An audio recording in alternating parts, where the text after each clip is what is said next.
If you're around and wondering what's going on, come over. You'll find out. This is a free public event. Everyone is welcome. Come grab a seat. If you're here from Los Angeles, you're here from any part of the world, and you want to understand what is happening in the world of civil discourse, in the world of politics, what we're doing to be part of the solution for the dysfunction in our country, come and have a seat and come and take a listen.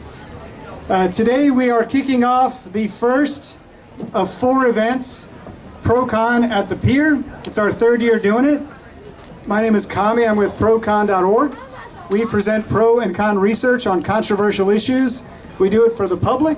We do it so that people can see both sides of issues, so they can be better informed and make better decisions. Pro-Con is a public charity. We exist for the public good. We want people to be informed, and it seems awfully hard to do that these days without bias.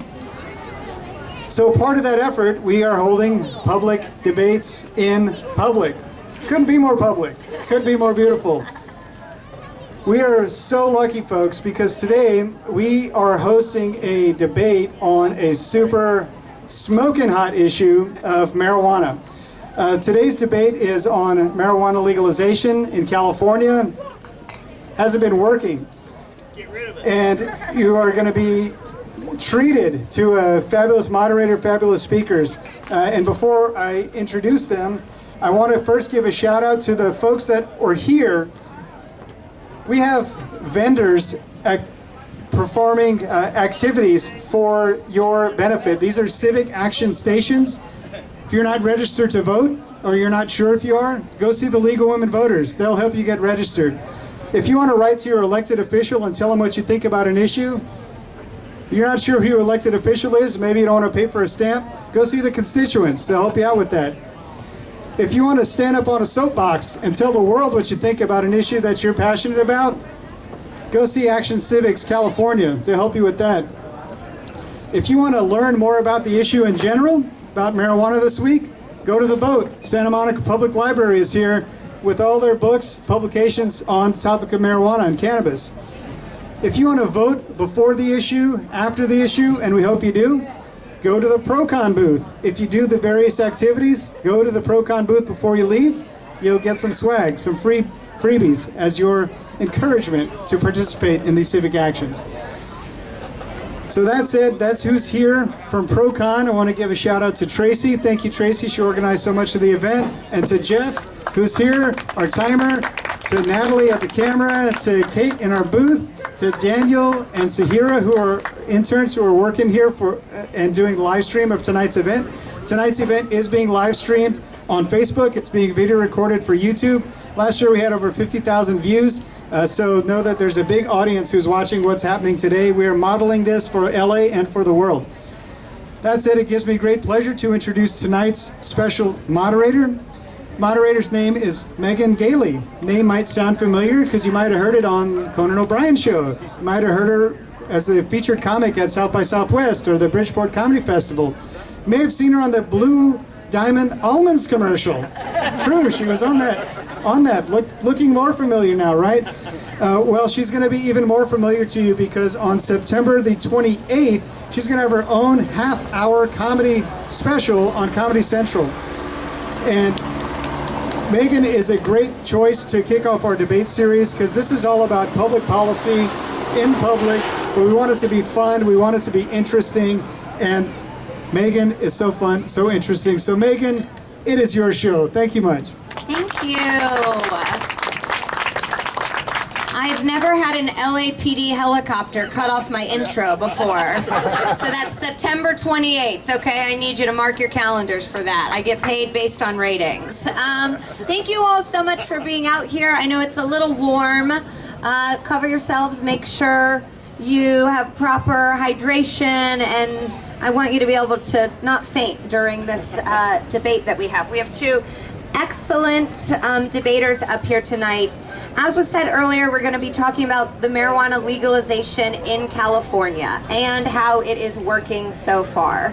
A little background on California's history with cannabis. Medical marijuana has been legal in California since 1996. California legalized adult use marijuana in 2016 via a ballot proposition, which many of us voted on, probably, yay or nay. 57% of voters approved Proposition 64, which allows for possession of up to 1 ounce of usable marijuana and up to 6 plants. Following the passage of the ballot measure, Senate Bill 94 was enacted to create a single regulatory framework to cover both medical and recreational cannabis use. So that is the history on where California is right now. Joining us tonight on the pro side from Berkeley, both of these gentlemen took flights to be here, so give it up for that. Oh, a bird almost hit me. On the pro side is Josh Drayton. He is the Communications and Outreach Director of the California Cannabis Industry Association. Thank you for being here. And joining us from DC, just getting off of a firefighting shift. I want to give you a little brownie points for that. We have Will Jones, who is the Communications and Outreach Associate for Smart Alternatives to Marijuana, under the pseudonym Sam. So give it up for Will and Josh. Both gentlemen will have 3 minutes to give their opening statements, and then I will be directing them in some questions, and then we'll be opening up the floor for some of you all to ask some questions as well. Since Will flew the furthest here, I'm going to let you go first. Awesome, thank you. So I hope by this discussion that we're having, by the end of this, I hope that you come away with the idea that there has to be a better way forward with marijuana policy than legalization and commercialization. At our organization, Smart Approaches to Marijuana, we believe 100%, as I think everybody here on this pier would agree, that no one should go to jail for smoking a joint, and we need to move past these old policies that would incarcerate people for smoking a joint. That should not get you in the criminal justice system. But however, to say that legalization and commercialization is the correct alternative to our old policies on marijuana use, we say that commercialization is another extreme. And I'm going to explain to you why I'm very passionate about this issue, on why I talk a lot about this, and how I see this impacting myself and my community and across the nation, also here in California. Just want to invite you to take a quick journey with me in your mind's eye to my house. We're on the couch in the living room, and say we go out the front door of my house, walk down the sidewalk. You can pick the direction that we go. Any direction that we go. Left. All right. If we go left, the closest store to my house is a liquor store. In fact, in any direction that we go from my house, the closest store to my house is a liquor store. So when I hear policies and bills across the United States saying that we should regulate marijuana like alcohol, I say that doesn't sound exciting to me. I say perhaps if you live in another community, another demographic, another area, it could sound great, I don't know. But for millions of people that live in communities like mine, where the closest store again is going to be a liquor store, or if you go to a convenience store, it's going to be so plastered with advertisements for tobacco and alcohol that you can't even see inside the store, where lottery tickets and lottery advertisements are over proliferation in our neighborhoods. That is not something that's encouraging to me, and so that's why we say we have to have a better way forward with marijuana policy than commercialization. And in fact, we believe that it's part of really a false dichotomy that's pushed by a multi-billion-dollar industry that wants dollars from me, you, and from my community, to say that the only options that we have is either incarceration or legalization. There's a better alternative, and that would be one in the middle. We at SAM, we've introduced bills for decriminalization. We believe 100% in removing criminal penalties for marijuana use. There needs to be expungements as well if you have prior convictions for marijuana use.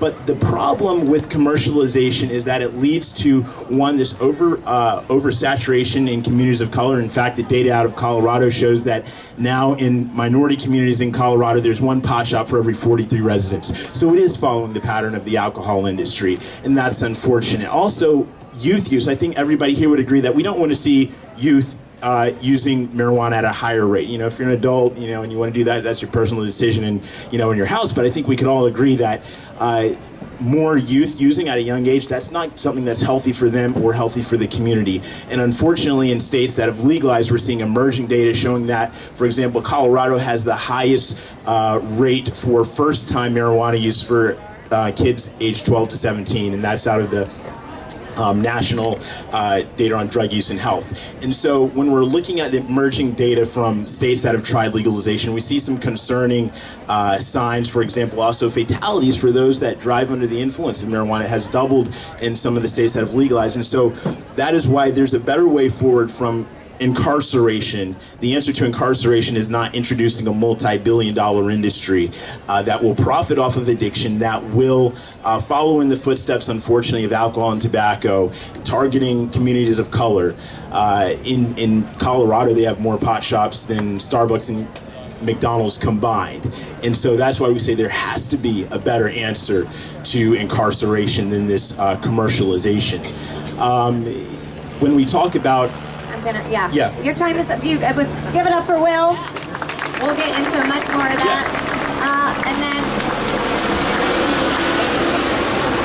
they're not looking for weed. LAPD. Definitely just naked sharks. Josh, I turn the floor over to you for your opening statement. Sure. So my name is Josh Drayton. I do communications and outreach for the California Cannabis Industry Association. We've been in existence since about 2013. We work at the state and local level on regulations and policy for the cannabis industry. When we first started at the state level, cannabis was something that no one wanted to address. They didn't want to work on regulations. The shame and the stigma, the negative propaganda around cannabis kind of left us empty-handed. When I jumped over, I was working for the Pro Tem of the Senate. I lived in Humboldt County for over 10 years. I got to know cannabis more than just a consumer product. I saw families that grew cannabis, and this was their income. In an area like Humboldt County, where timber left, where fishing left, folks definitely wanted to try to do something different to survive. So it became a different set of knowledge for me. I wanted to work with these families on legalizing, on legitimizing, and trying to find a pathway forward. So that was my jump over into cannabis policy about 3 to 4 years ago. Since that time in the state of California, like was stated earlier, cannabis medically has been legal since 1996, but it was unregulated. We did not have a state framework that in any way, shape, or form created a pathway to compliance, no testing standards, kind of the whole way through. So for 20 years, at least, a cannabis industry existed in the state of California that was completely unregulated. We've moved quickly. I will fully acknowledge that. In 2016, as we were working on medical regulations, that is when we passed Proposition 64. Proposition 64 allowed legal cannabis for adults 21 years and older. It also created a lot of social justice reforms, which allowed expungement of cannabis crimes. We have seen a decrease in cannabis arrests. A report that came out from our Attorney General, Javier Becerra, in July highlighted that overall drug arrests are down by 50%, felony drug arrests are down by 72%. I do acknowledge that we still have a lot of work to do. Our industry is still operating under emergency regulations. We are just 6 months into a regulated legal market. We have 21 days left for our public comment period for permanent regulations. We are dedicated to working with the Office of Traffic Safety, the Department of Motor Vehicles, the California Highway Patrol on creating messaging around driving under the influence now means not just alcohol, but prescription drugs and cannabis. So as we're now launching this, we are dedicated to working with our state and local agencies to address all of the issues surrounding cannabis and prioritizing public safety and public health. Thank you, Josh. Sure. Okay, and now for the first question, I'm going to have Josh answer it first, but it's directed towards both of you if you need me to repeat it at any time. How are predictions about legalization from both sides actually playing out now, including important issues such as teen use, driving under the influence, number of heavy users, job creation, economic impact, and changes in the black market, and also crime? Are we seeing any unexpected consequences, either positively or negatively, from the recent legalization? Well, I would say we need a little bit more time. The process is in place. Again, the priority of the administration is to address public safety and public health with this. With that being said, we're still only 6 months in. We have had a very strong, below ground market, illicit market for 20 years on the light side. So our problems are not being fixed immediately. This is a marathon, it's not a sprint. One of the challenges that the industry is facing right now is local authorization. In the state of California, you need a local permit from your municipality, whether city or county, to get a state permit. We're still dealing with only 35% of local municipalities have any regulations on the books whatsoever. So 65% of the state is still in a ban or are working on their regulations currently. It's a real challenge.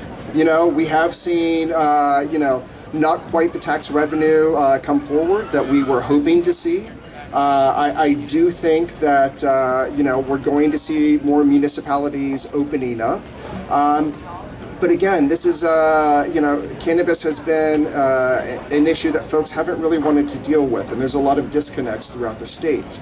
I think there's a lack of education throughout the state.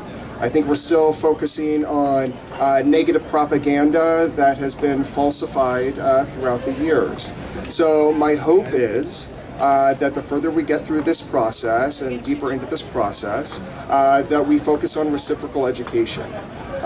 We have had to educate regulators and elected officials on standard operating procedures that the industry has been operating under, for years.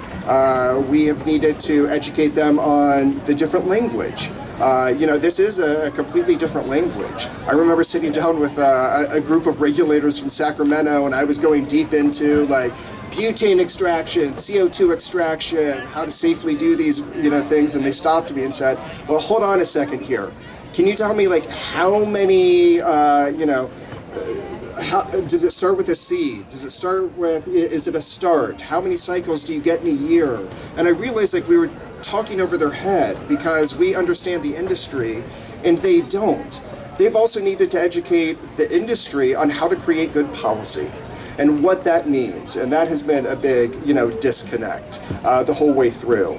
At this point, I've probably led over 100 tours of commercial facilities to, elected officials and regulators from California, from other states, and from other countries. Folks are watching California very closely. We have a lot of work to do. This has been a pre-existing industry that we're just now regulating. So it's a challenge. Thank you. And then Will, same question to you. Yeah, and cut me off if I go too long. Sometimes I miss the signal. You're both so interesting. I'm not doing a great job of cutting you off. I'm going to talk about actually an issue that you didn't bring up. Incarceration on the list of things. How is the promise playing out? And that's one of the things, again, why I'm very passionate about this issue is the social justice aspect of this. And I will be not talking about California specifically because recreational use and especially commercialization is relatively new, so I do think it's a bit early to say what the score sheet is for California, how it does it, but I'm going to be pulling from the data that we're getting from other states around the country that have tried this. And so the promise for legalization that I hear over and over, in fact in DC, what they plastered over every signpost in DC was that legalization ends discrimination. That was the literal slogan of the legalization campaign in DC. And many people that I know say they're voting for legalization for social justice reasons. And I would be very excited if it made forward progress on the systemic injustice and the over-incarceration issue that we have in the United States. But it's an insult to me, and I think to what true social justice work is, to say that somehow legalizing is going to deal with that issue, because that's an issue that's much deeper. That's an issue of prosecuting individuals that are enforcing the law in an unequal manner. And so what we've had with marijuana is that for African Americans, you are 3 times more likely to be arrested for marijuana use if you're black than if you're white. And so the logic was that if we legalized, then the amount of people of color in prison would go down.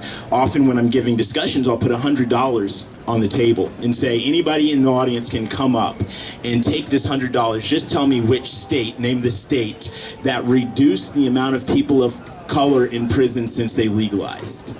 The answer is no state has done this, because what legalization is really about, as we all know, there's a lot of money to be made in this, and so it's about a multi-billion-dollar industry. It's not really about social justice, and there's been no genuine, data-proven advances for social justice through legalization. Josh brought up that arrests for marijuana have gone down, and that's true. It's decreased by 50% here and other places, but the real metric is not has arrests for it gone down. The metric is, are more people of color in prison or since legalization, before or after. And I can say for Colorado, for Washington, D.C., and other states, we had a downward trend in our prison population prior to legalization for several years. That has changed to an increase and is projected to continue to increase over the next several years. So I'm saying we really need to put the brakes on this and separate these two issues of social justice and then claiming that a multi-billion-dollar industry is going to solve the heart of the problem, which is individuals who enforce the law in an unequal manner. Well, and I do kind of want to touch on that a little bit too. I keep hearing the phrase that, we're this multi-billion-dollar industry that's only, I'm getting the tone that we're only concerned about raising money and making money. I got involved in cannabis policy with Kat Packer. Kat Packer, who leads the LA Department of Cannabis Regulations. The only reason Kat Packer, a woman of color, got involved was for social justice, was to make sure that we are doing a better job of not targeting black and brown members of our communities, which the war on drugs did. So I think there's much more of an intent to address social justice than you're giving credit to. I do recognize that we are an industry. Money is a goal for many of these operators, but I do think there's a fair amount of folks that have gotten involved in this, just like the Drug Policy Alliance, who sponsored Proposition 64, 100% based on social justice. I agree with you that we are still incarcerating, arresting, ticketing more black and brown members. I 100% agree with that. But I think we also need to address the systemic racism in this country then, and under this administration that has increased divisiveness and racism in this country. I think it's a bigger conversation than just... I'd like to allow you to respond to that. Yeah, I think systemic injustice is what I'm really concerned about, and discrimination that we're seeing implemented, but I just shared the data about what's actually happening since legalization. And I'll say, I know a lot of people, like individuals that say, I voted for legalization, that you're not saying I want to make $1 billion. But what's moving the campaigns forward in state after state, to win a campaign, you need millions and millions of dollars. It's not just that you have good policy, it's do you have millions of dollars to market your message to the masses and get them to the polls. The industry... Which is true for any political issue at this point. Yes, it's true for any... I agree 100%. It's true for any issue, that is true, but it's also true in this issue. And so decriminalization, which we advocate for, again, removing criminal penalties, expungements, pardons for those that are in prison, which hasn't happened in, say, Colorado. People that were in jail just for marijuana use, they're still in there. This stuff hasn't happened because the industry that's moving the laws, again, is concerned about money, not individuals, but the industry. And so what I'd say is we're losing the focus on what true change is for social justice, which is prosecuting those who implement the law in an unfair manner. And I'll say one last bit, very concerning to me, is that the best available data that we have out of Colorado is that since legalization, the arrest rate for youth of color has gone up 58%, while it's gone down 5% for white youth. And that's, again, because the issue is the individual that's implementing the laws. And there's still laws around marijuana use. For example, you can't have over a certain amount of ounces, you can't sell it, there can't be a black market. so on and so forth. And so since we're not dealing with the root of the issue, which is, again, prosecuting those who are enforcing the law in a discriminatory manner, what's happening is they're still finding ways to prosecute us, which is why the prison population is going up, why it's gone up for youth of color, and why I'm so concerned that we're losing the focus on where it needs to be, to the tune of a multi-billion-dollar industry that says, here's the easy fix. I'm gonna move on to another topic. I do want to say it is refreshing that both of you are on the same side of it. It truly is an issue of racism, and at which angle do we come at it from? So we can agree that there is a gap there, and it does have to get better, especially in this and across so many other issues that this country is facing right now as well. We've talked a lot about money, so the next question is going to be about finances. Why, Josh, I'm also going to start with you on this one. Why has the projected marijuana revenue in California fallen so short of expectations, as opposed to a state like Colorado who's far exceeding financial expectations? Yeah, I think we're facing a lot of challenges. In December in California, prior to adult use, legal sales were roughly $265 million. January sales, once we had adult use in place, dropped to $143.5 million. Our members, whether they're dispensaries, went from being able to deal with 500 vendors to dealing with 50 vendors, because you have to have a temporary license to work with other temporary licensees, which goes back to the issue of local control and municipalities not moving forward with any sort of regulations on the books. In LA specifically, we just started phase 2 licensing. So prior to Thursday or Wednesday of last week, there were only 150 licensees in all of Los Angeles, the largest cannabis market in the world. So they've just moved into phase 2. Day 1 they received, I believe, 170 applications. But getting local authorization is a real challenge. And it's a challenge for the administration right now. We saw all of our enforcement dollars pulled, which as an association, we supported. That might surprise people, but we supported enforcement dollars. Governor Brown proposed $14 million. The authors of McCursa proposed $25 million. All of that was pulled. And, to be honest, a lot of that was based on the local municipalities not taking the responsibility that they desperately lobbied for and, wanted with their local control. So again, 35% of the state, only 35% of the state has regulations. 65% of the state is still a desert. It is getting better. It is improving. But again, I go back to, we need to continue to educate on safe cannabis use, on how regulations tend to public safety and public health. Again, this is a market that has existed for decades. Drug dealers do not ID you. They do not sell you a tested product. And that is what we are, aiming for in this whole process. So again, the local municipalities, really need to step forward and start to get the regulations on the books. Well, I know you're a DC resident, but I would love to hear your insights, especially because you speak so passionately about the commercialization of it. If you have any thoughts on this as well. Yeah, I think what's happening in California is what our argument is as an organization, that everyone here, no one wants anybody to go to jail for using marijuana. If you want to do that in your house, great, good for you. But commercialization is the other extreme, and so you're not getting the local approval in different towns. I mean, we were active, say, in Compton, where we were encouraging people to ban the industry from coming to their place. And so the disconnect is people will vote for legalization because legislators haven't been giving us a better option. Because again, they get the money. They don't get the money for decriminalization because no industry, there's no big industry that wants decriminalization. You don't make money off of decriminalization. They get the money for commercialization. So those are the options that were presented as the public. And I say, if I have to choose between legalization and incarceration, I might choose legalization too, because incarceration has negative health impacts on people. It divides communities. It hurts families and homes. But what we're seeing here, why this kind of gap in California and I think other places, we are fighting hard on the local level because people don't want to see the pot shop right down the street from their house, right, smelling that. You know, our chief of staff came from Colorado because he has a young daughter, and whenever they would take her for a walk, she's just inhaling fumes of marijuana smoke. And so people are saying, yes, we're voting for removing criminal penalties, but we don't want to see the stores in our homes. And I think even the other aspect of commercialization, for example, Colorado, which 2016-2017 brought in about $200 million through taxes on marijuana.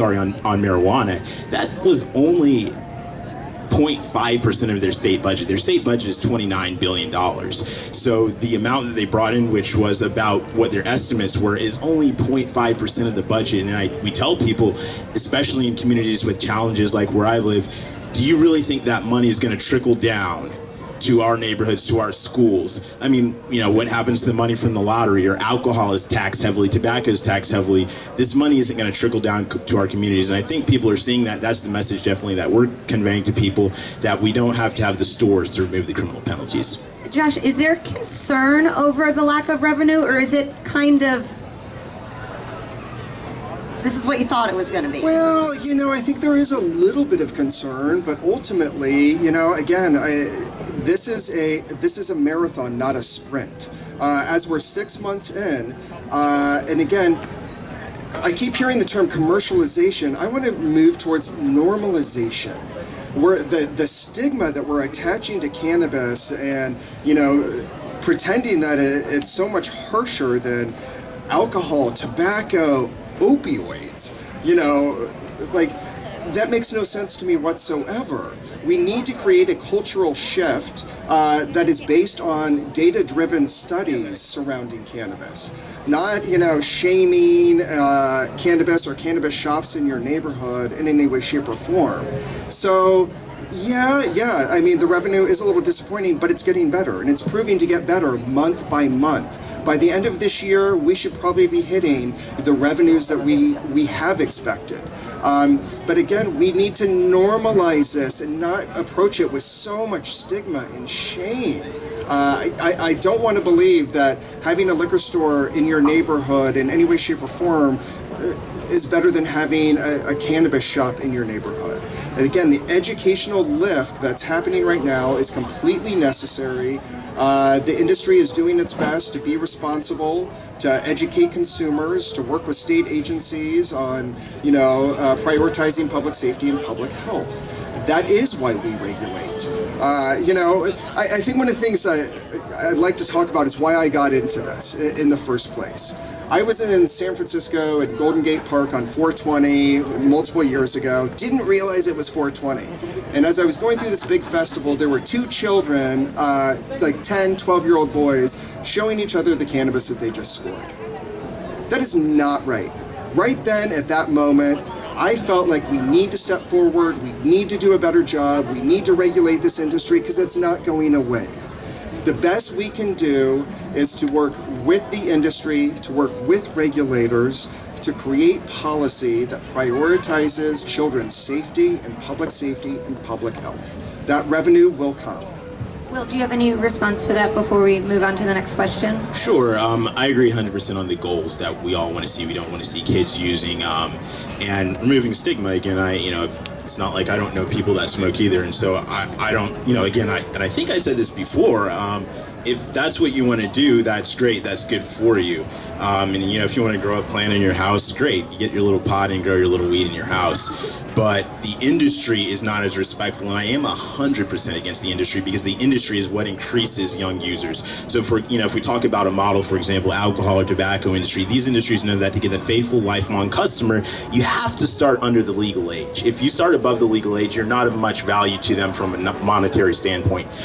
They also make about 80% of their revenue off of 20% of the users. That's the heavy users and those with issues of dependence on the substance. And so to say this is why we're so much against the industry, because the industry is not respectful. The pot shop in my neighborhood isn't going to be respectful to the people that have other challenges. It's going to be seeking to make money because that's what it does. And so I think that we can and we should, and I would say even nationally, I think the stigma is very much removed a lot from saying, it's some evil devil's weed or something like that. I mean, I don't have any problem with the plant, per se, but I do have a problem with what the impact that the industry will do, and we can measure the impact of the industry. We can look at what's happening in Colorado, where again, they have the highest youth use, first-time marijuana use in the country, and that's what you would expect from an industry. The example that you brought up of the kids that had, that had found some marijuana, I would say the comparison to that, I hear, drug dealers don't check IDs and we have to put it in stores so it's safe from kids. But that kind of makes me laugh because, I don't know about you guys, but if you're 18 or 19 years old and you want some alcohol or whatever, it's not like you're going to go in the store and try to say, I'm buying some alcohol. It's your friend that's 21 that gets it. He brings it to the party and you all use, and you're still under the legal age. So then for people of color, that's where you might get arrested because you used under the age.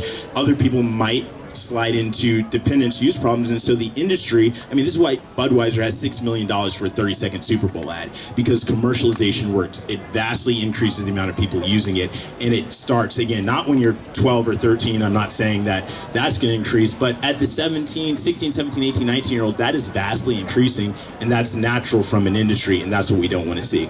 Okay. Well, let me touch on that a little bit, because I live in California. I'm very familiar with our regulations and our laws. We have done an extreme amount of due diligence around youth use. Within our regulations, we require child-resistant packaging on all products. We do not allow any imagery, any logo in any way, shape, or form to be geared towards children. You cannot use cartoons. You can no longer create edible products that are geared towards children. It's no longer allowed to be an animal shape. Our edibles are now completely regulated in child-resistant packaging. So to blame the industry for not focusing on these issues is completely false in California. If that's the case in Washington, D.C., that's unfortunate. We have prioritized that. We'll continue to prioritize that with this administration and with the next. It is something that is brought up in any meeting I have with the licensing authorities. It is brought up with Governor Jerry Brown, and it will be brought up with Governor Gavin Newsom, who prioritizes child safety. Not public safety and health, but child safety. This is something we really focus on here. I hate to cut you off. To touch on something, because I think that you would be, and you would also agree with all of those things. I agree 100% with what you just Will, if I can take the words out of your mouth, the thing that you are concerned about is kids having older adults who it is legal for going into a store, purchasing it for them, and then them becoming hooked on weed, which we don't have tons of research on, and then them being users at a young age going forward. Which is a risk with any product and every product. You can always find an older sibling, older brother or sister to buy you beer, to buy you cigarettes, get you hooked on opioids the whole way through. So it's not unique to cannabis. And it's an issue the whole way through. The next question, we've been talking about it a lot. A lot of Californians still buy illegally and are still a part of the black market purchasing. Is there one thing, if any, that you think could successfully clamp down on the illegal and black market? No, I'm very realistic. I don't think no silver bullet. I don't think that the black market's going to go away for anything. We're always going to have a black market with us. We're always going to have people that use marijuana. And so the question, though, is how do we have the smallest black market? How do we have the least impact on youth? And so what we can say is commercialization creates a bigger black market. And it also, the other negative, if people also talk about cartels who want to take away revenue from them, a negative effect of legalization is that cartels are pushing now harder drugs because their market share from marijuana is taken away. So they're not going to be like, oh, we're not going to make money anymore. I'm just going to go with less money. They're going to go to something more profitable, which unfortunately for them is now turning out to be harder drugs. So the question again, though, is the black market going to go away? It's going to be what's going to reduce that. And in the states that have legalized, and again, I'm not saying California, from what I'm hearing from Josh, it sounds like nice rosy projections. I'm just looking at the data from states that have tried, where, you know, Colorado, Oregon, Washington State, Washington, D.C. And so I can't say what will happen in California, but I can, or what we want to happen in California, but I can say what has happened in states that have legalized, and their black market has increased, which again is natural. I think that, you know, when you have a huge industry, that there are going to be people trying to skirt the issues, and that market's going to increase. I mean, if we talk about cigarettes, for example, just between Virginia and New York, the black market for cigarettes is just $5 billion just between Virginia and New York. And so legalizing does not take away the black market. In fact, from the data that we have, and I'm all about the data, so if there's something, other data that Josh has from states that have tried it, I'd be interested to hear it. But the black market has increased in those states. Well, and I would say, you know, I don't believe there's a silver bullet either. There is nothing that's going to instantly remove our illicit market. And I do call it the illicit market or the underground market. I've moved away from calling it the black market because of the racial tones. Something I hear in the industry lately is they tend to throw out white market, black market. It really doesn't bode well, you know, for most of us. But I don't think there's a silver bullet. What I do think we need to be doing right now is to encourage local municipalities to move forward with regulations.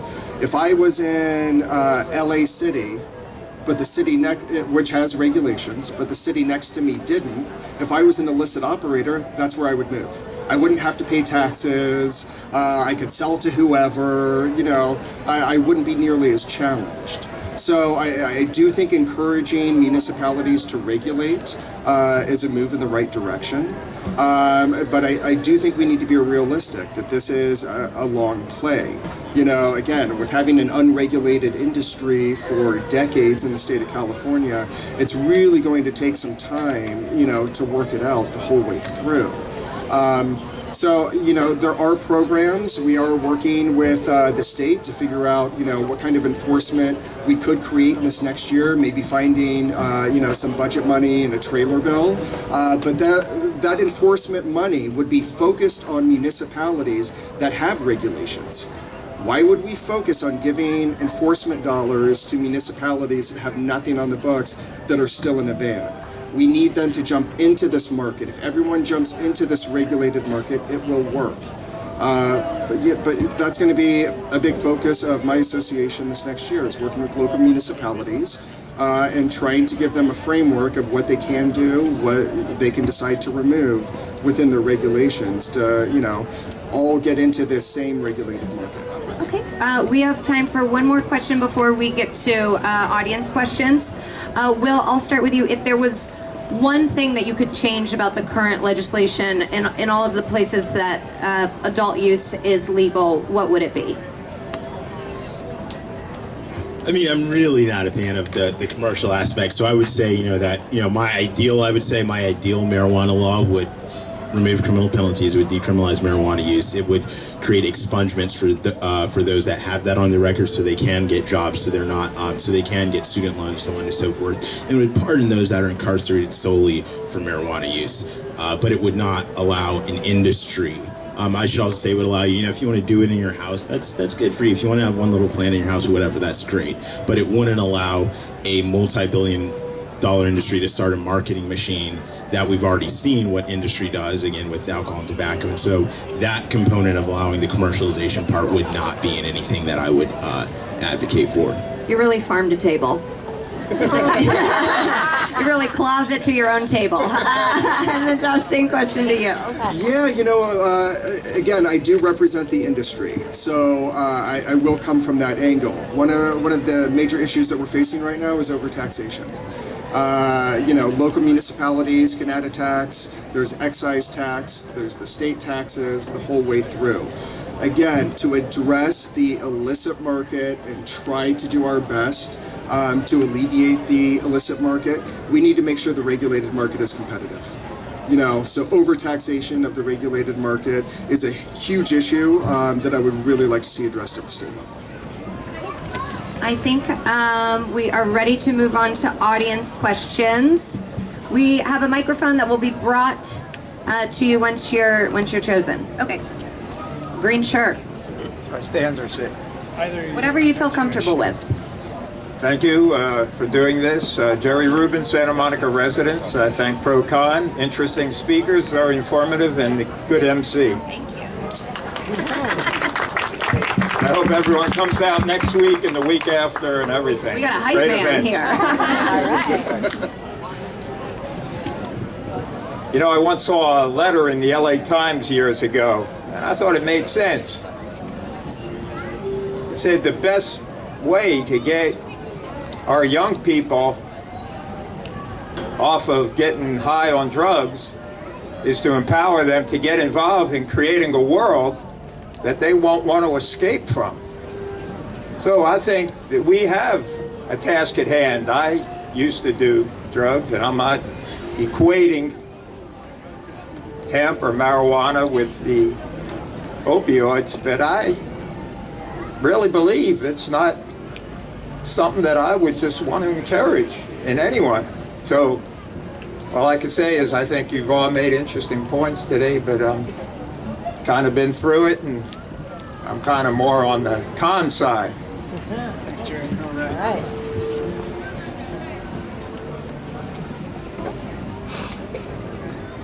Hey, thanks. You guys both made really good points. I work in marketing and specifically in marketing for cannabis companies, so I totally get your perspective. And I mean, it's a huge market that is totally exploding, and everybody wants a piece of it. The question for you is, I'm also a connoisseur, and recently I did see the change in like the edibles sort of being regulated, and they can't be gummy bears, they can't be sort of things that would entice children. But I'm not a child, I'm an adult, and I feel like that, do you feel like that has actually impacted the, has that helped decrease the sales, the sort of, the change from making it sort of accessible and fun and easy to, you know, and kind of fun to enjoy with your friends, as opposed, and I'm a complete adult, I don't give them to children, I don't have children in my house. Do you think that that's contributing at all to some of the lower sales? Not necessarily. I feel like the market is really changing. I feel like we have more educated consumers at this point. I think women are changing the industry. I think seniors are changing the industry. I think there's some sort of, you know, anticipation that, you know, consumers want to get blasted. You know, like the imagery of head shops and bongs and all of that, it's not necessarily representative of today's consumer. I consume. I tell everyone here, I am a consumer, and I'm not ashamed of it. I have no issue with that. But I'm a microdoser.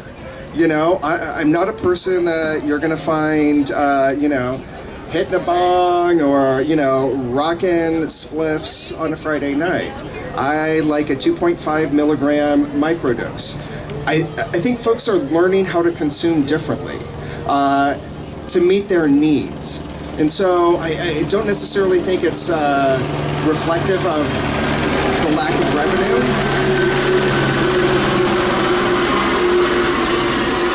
But maybe a maturing of the consumer market.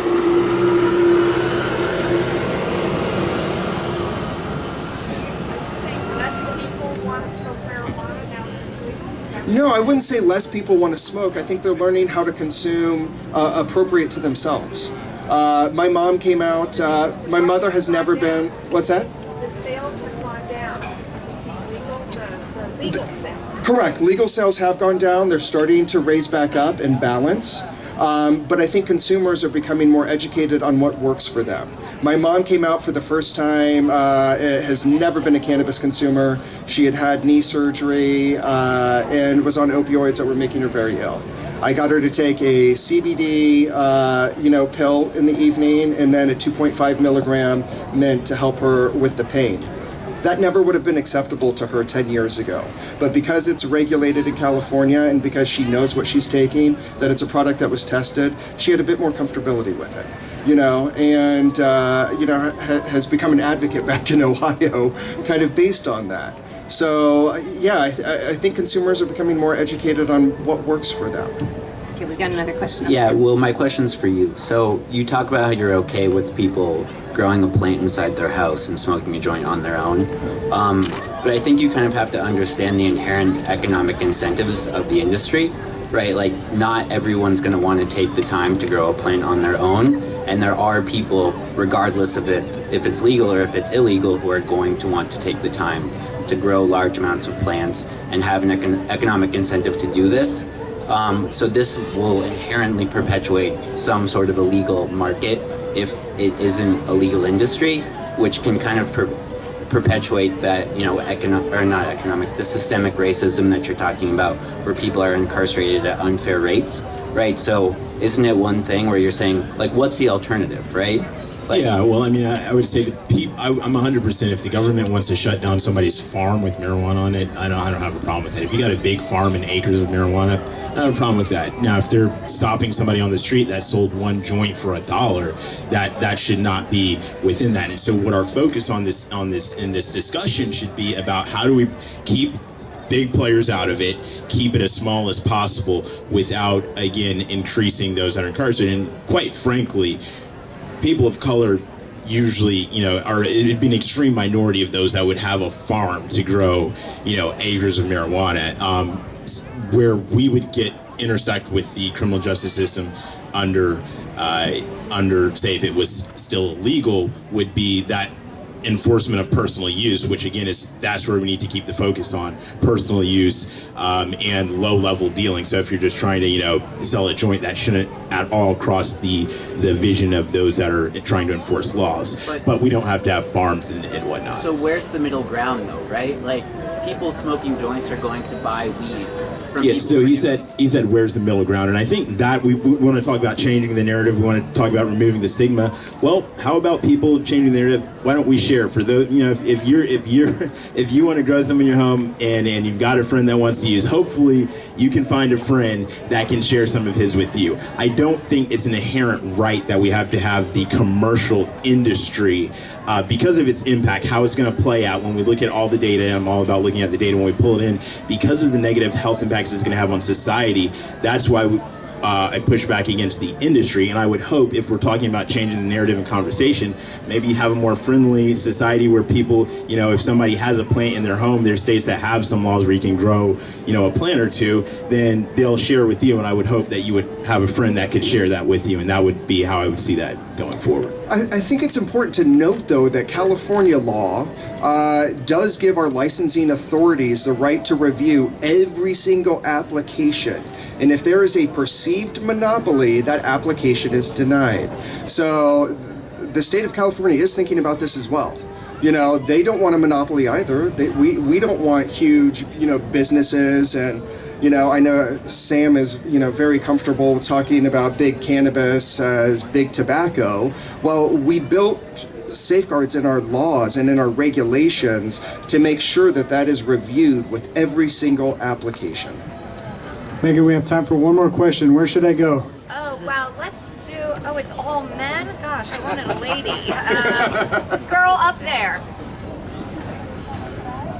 Now I gotta think of a question. Thank you guys for being here tonight. This has been really, really awesome and eye-opening. I guess my question would be for either of you, but if you knew that the taxpayers' dollars, that are the revenue that's being generated from marijuana, was going towards something like schools in, you know, underserved neighborhoods, like if there was a direct correlation where we're seeing that kind of use of the money, would that change your mind in terms of the legalization aspect? I would say I kind of raise an eyebrow and be like, we've heard that spiel before from the lottery. Okay, but this time it's true. Well, that's why I would also say I would look at what happened in states that have legalized. So basically I keep hearing, oh, that state did it wrong, but we're going to do it right. I mean, I tell people in utopia, I would 100% support legalization because it would be implemented in a way that doesn't negatively impact anybody, right? But the reality of corporations with money is not good for those that are in disenfranchised communities. Any way you slice it, we're capitalistic kings in America, and I just don't see in, you know, how we are as a society, how we are as a country, and how big business is, how that's going to play out. We refer to big business because, sure, right now it might be smaller players, but the reason that we don't have, say, Philip Morris in these other big industries in it yet is because it's not legalized federally, but they have already reserved, for example, trademark names for when it is federally legalized. Even now, this news just came out today. I read an article that Wrigley is now investing several $100 million in the marijuana industry. So there's a lot of bigger corporations that are starting to come in now. A lot of Coors, alcohol, they're now investing in the industry as well. So as we see bigger, wider acceptance, that's when the big players are going to come in. And again, I see no evidence that these big players, these CEOs that are, making multi-millions of dollars, that they actually care about my community getting a cut of their profit. Girl, I support cannabis tax dollars going to education, going to social equity programs, going to homelessness, going to vets, going to anything that benefits communities. 100%. There is tax revenue, it is coming in, it can do great things for the state, and I 100% support the full legalization and taxation of the cannabis industry. I do want to reduce the taxation.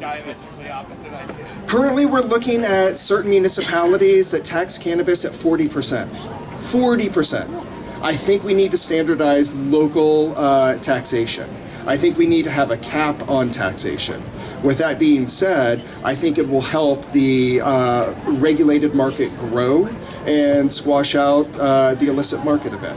So yeah, I think there's a balance with taxation, 100%. As we have time for closing statements, 1 minute of each. We're going to cut it in half. Okay. Does anyone have any preference? You've been so gentlemanly. You know what? Let's say Josh first. Well, I greatly appreciate everyone being here. One thing that I would like to harp on is engagement. This is an industry that needs consumers to engage. The industry has to engage. There's still a lot of work to be done. We're in the infancy of legalization in California. We are still operating under emergency regulations. The finale of our final public comment period is August 27th. I encourage everyone to be involved. Please pay attention to regulations. Share, your thoughts, what you really think about the whole process. It's a wild ride, folks. These last 3 years feel like 30. In my world. But, the engagement of consumers, the engagement of the industry, elected officials, and regulators is key. Before we get to Will, there is a tent over there where you can register to vote. So everything that we've talked about today, all of that is out the window if we're not registered and we're not voting in every single election. And then Will, final word with you. Yeah, it's just been a pleasure to be here. Thank you for your moderation. Great to talk with you, Josh. And thank you all for listening. I just hope that you go away with perhaps another perspective on the potential impact of legalization. I'm very much about data. I don't want to tell you this is what you have to do, but I hope that we're asking the hard questions, that we are looking at what's actually happening, not what we want to happen. Because it sounds great, but I'm saying let's look at what's happening in states that have tried. Let's look at the pattern of history and really educate ourselves. Like, our incarceration rates going down, our fatalities from drug driving going up, where are the stores being located? And those are the questions we need to ask and hold. Whatever happens, we need to hold our legislators accountable for how each of our communities is being impacted by whatever policy it is. So whether it's our current incarceration policy, which I hope that everyone is vocal to your legislators that say no one should go to jail for that. But we also need, however we move forward in whatever state you may be from, whether it's California or somewhere on the East Coast, keep yourself informed on what's happening and hold your legislators accountable. Wow, so thank you. I have to give a couple of thank yous and a couple of announcements. First, the thank yous. Thank you, Megan. Wonderfully moderated. Thank you so much. We really appreciate it. Megan Gailey, September 28th, show on Comedy Central. Please mark it on your calendars. And I have to say thank you to the folks who traveled so far to speak on our stage here tonight. Thank you so much, Josh. Thank you so much, Will. We greatly appreciate your insights on these issues. It was very civil indeed. I also want to thank the organization responsible for funding much of this. That's the Arthur Rupe Foundation. Thank you to Mr. Arthur Rupe for making this possible. And I also want to acknowledge our visual stenographer here. As this debate has been happening, we've had this wonderful artist who's been visually documenting what's happened, and you'll note the points on both sides, the reflection of both sides here. It's really wonderful that we were able to visually represent in this beautiful way what has been happening on this debate. So thank you to Daniel, our artist here. So finally, for the announcements, this is the first of 4 weeks. Next week, we're talking about rent control. The week after, we're talking about desalinating the Pacific Ocean to provide water for Los Angeles. And finally, we're going to talk on August the 27th, also Monday, same time, 6:30 debate, 5:30 civic engagement fair. Final is on abolishing ICE. That ought to be a great topic. So you're, of course, invited. They're all free. They're all open to the public. If you want more of this, then you can get in a couple of ways. One, you can become a member at ProCon. They'd be happy to tell you all about what membership entailed. It's basically a donation. We're looking to support a public charity. Two is you can go to the ProCon website. We have pros and cons of legalization of marijuana for recreational purposes as well as for medical purposes. Please educate yourselves beyond what happens on the stage. Tonight's event is going to be video recorded. Watch it again. Watch it twice. Watch it 5 times. It's going to be on our YouTube channel, and then you can watch the Facebook live stream as well. So it doesn't just end here, folks. It goes back into your homes, into your living rooms, to your dining tables, to your Thanksgiving dinner tables. This conversation will continue, and at least now you are empowered with that knowledge. You are invited to come to an event we're having immediately afterwards, which is a ticketed reception. If you're interested in joining our panelists and some of our VIP guests, please come around to the front of Marisol. You can purchase tickets at the top of the staircase. Join us for dinner and margaritas. And otherwise, we'll see you back here next week. As you're exiting, I ask you to take a look at the final booth. It's a magnetic booth of where you stand now. Are you pro or are you con on whether legalization in California is working? We've seen the before vote. We want to see the after vote. If the speakers have changed your mind or influenced your vote in any way, even the intensity of your vote, where you put that sticker matters.